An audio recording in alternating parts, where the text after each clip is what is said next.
Les affaires publiques n'ont plus de secret pour lui. Les vrais enjeux. Les vraies questions.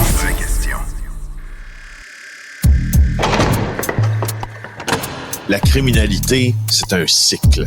Et tu vois, le nouveau procès va se dérouler sans qu'aucun témoin ne se présente à la barre. L'histoire des criminels racontée par l'unique journaliste d'enquête, Félix Séguin. Bonjour Félix.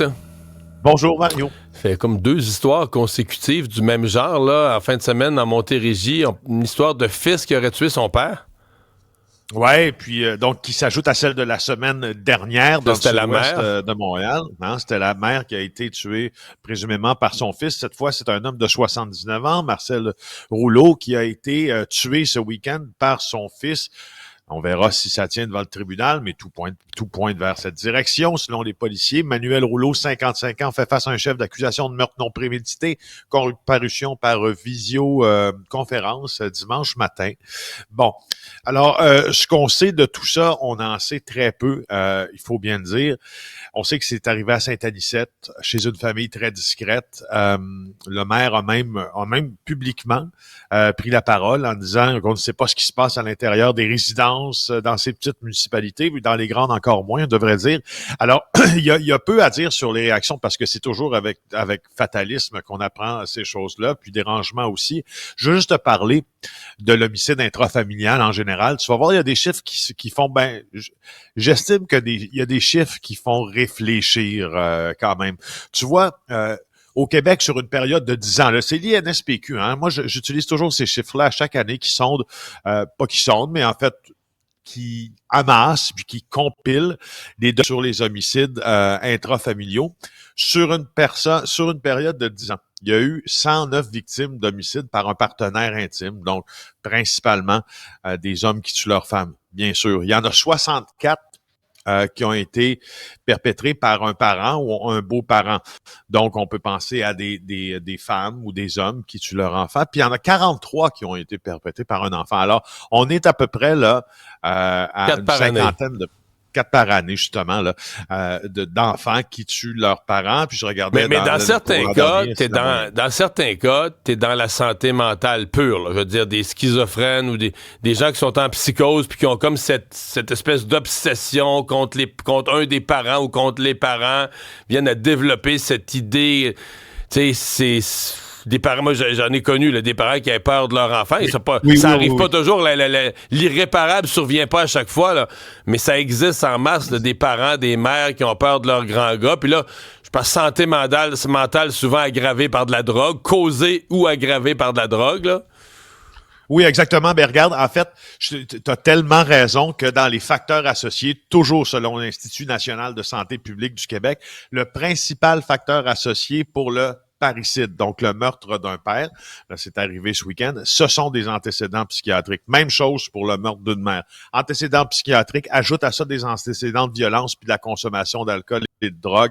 Puis, tu sais, mais dans ce cas-ci, on le sait pas. Ça me rejoint quand tu dis ça, parce que moi aussi, j'en connais des mères qui ont peur de leur grand-fils, là, qui a une mauvaise passe, puis qui finalement qui a des problèmes de santé mentale, des délires paranoïdes et tout ça. Écoute, quel cauchemar d'avoir peur de son enfant. Mais dans le cas de Saint-Anicette, on le sait pas. Là, on n'a pas d'infos semblables. On sait pas, c'est ça. Ouais, non, là, on n'est pas dans ça maintenant. On en apprendra plus à la prochaine comparution, même plus tard cette semaine. Il y a eu une passe d'armes en fin de semaine entre Trump et la Colombie là, sur l'acceptation des avions de migrants illégaux que Trump voulait retourner en Colombie. La Colombie, cependant, quand Trump s'inquiète de l'entrée de drogue aux États-Unis, est-ce que la Colombie est toujours un aussi gros producteur? Oui, je veux juste te faire part de ma réflexion, Mario, puis je sais à quel point tu as un flair politique et puis tu es cartésien. Alors, guide-moi ou dis-moi si je suis complètement dans le champ.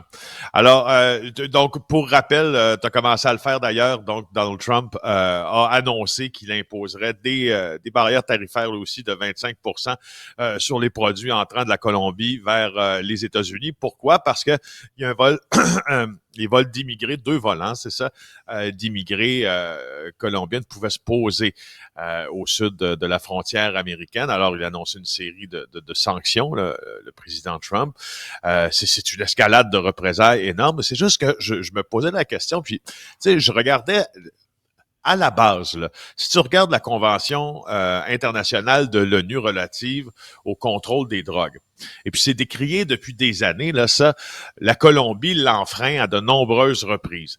La Colombie est aussi le premier et reste le premier producteur mondial de coca, donc la plante, et de cocaïne, donc le produit raffiné, qui inonde les marchés américains. Je vais aller plus loin dans ça. Tu vas-tu me dire que plutôt que de faire accepter un avion ou deux, Trump aurait été mieux de mener sa bataille là-dessus? Ben, je pense que oui. C'est parce que, regarde, si tu veux imposer parce que la base de l'imposition des sanctions, rappelle-toi quand ça commence avant les fêtes, en tout cas pour ce qui est du Canada et du Mexique, c'est en raison des drogues, du fentanyl plus spécifiquement, mais de la sécurité à la frontière, du fentanyl qui entre du Mexique, qui entre du Canada, même si c'est pas vrai, les chiffres ne s'entrent pas du Canada vers les États-Unis. Mais c'est ça le postulat de départ. Or, la Colombie, à qui on a reproché au cours des dernières années d'en faire trop peu, parce que les hectares de coca cultivés augmentent d'année en année, au Pérou aussi d'ailleurs, en Bolivie également, puis en Équateur. Ben, si on veut être raccord, comme on dit, avec des positions politiques, si la Colombie ne produit plus de coca, ok, ça c'est généré, ça se peut pas. Mais le Mexique aura plus de coke. Parce que la cocaïne mexicaine, elle vient de la Colombie, entre autres, des pays d'Amérique du Sud et ou centrale. Alors, tu sais, pourquoi? Je pense que c'est la base, si tu veux poser des sanctions, puis si c'est tout ça, pour autant que la guerre, la répression des drogues, puis la guerre à la drogue fonctionne, c'est un autre débat, mais imposer pour des raisons logiques. Ouais. Le vrai gros dossier, attaque-toi à ça. Ouais, possible. Mais là, c'est parce que lui, sa première opération, pour l'instant, politiquement, sa première opération, c'est l'expulsion de migrants. Ouais. Puis il pouvait pas se permettre d'avoir l'air du gars qu'il expulse les migrants. Exact. Puis le pays, il retourne, l'avion revient aux États-unis, fait demi-tour, puis revient se poser aux États-Unis. Ça, il avait l'air fou, puis c'était non. Hey, tu m'as parlé la semaine passée de cette, je pense que c'est la plus grosse saisie de l'histoire là, de Toronto. Oui. Saisie de drogue. Et là, il y a des fugitifs. Il y a des gens qui sont en état d'arrestation, mais sur lesquels la police n'a pas pu mettre le grappin. Ben oui, je te rappelle, hein, Toronto, plus grosse saisie de l'histoire de la ville, 835 kg de cocaïne, valeur 83 millions de dollars selon le service de police. C'est un énorme butin. C'est juste que là, on a un problème là-dedans. Une partie de ceux qui sont présumés là, derrière cette affaire-là, 3 fugitifs, donc, qui sont impliqués dans cette affaire-là, selon la police, sont en fuite. Il y a un homme de Niagara Falls, en Ontario, et il y a 2 ressortissants mexicains qui sont recherchés relativement à cette sévie. Le problème, c'est que probablement, selon le renseignement policier, que cette opération de narcotrafic du Mexique vers le Canada implique le cartel de Jalisco Nouvelle Génération. Juste dire que le cartel de Jalisco et son leader, l'ancien policier mexicain surnommé El Mencho, sont probablement les individus les plus violents parmi tous les cartels qui sont déjà très violents, Mario. T'es-tu en train de me dire que les gars qui se sont fait buster puis qui se sont fait arrêter par la police puis qui se sont fait saisir 83 millions, ils seraient peut-être plus en sécurité en prison que sur la rue? C'est exactement ce que je suis en train de te dire. Et c'est ce que les spécialistes également affirment. Peter Edwards dans le Toronto Star, un très, très, très bon journaliste qui suit ces affaires-là, un ami, interview des journalistes mexicains, des spécialistes de ces affaires-là, qui disent, Mario, exactement ce que tu dis, sont peut-être pas mal plus en danger, en fuite, qu'en prison, parce que le cartel a très peu de tolérance. D'ailleurs, il l'a prouvé dans le passé sur les opérations d'exportation ratées, comme celle-ci. Ouais. Fait qu'ils sont mieux de pas croiser les gars du cartel cette semaine. Non. Ça serait pas heureux cette semaine. Ouais. Tranquille à la maison cette semaine. Oui. Merci, Philippe. Tranquille dans une autre maison cette semaine. Oui, tranquille dans une autre maison bien cachée. Félix, salut à demain. C'est ça.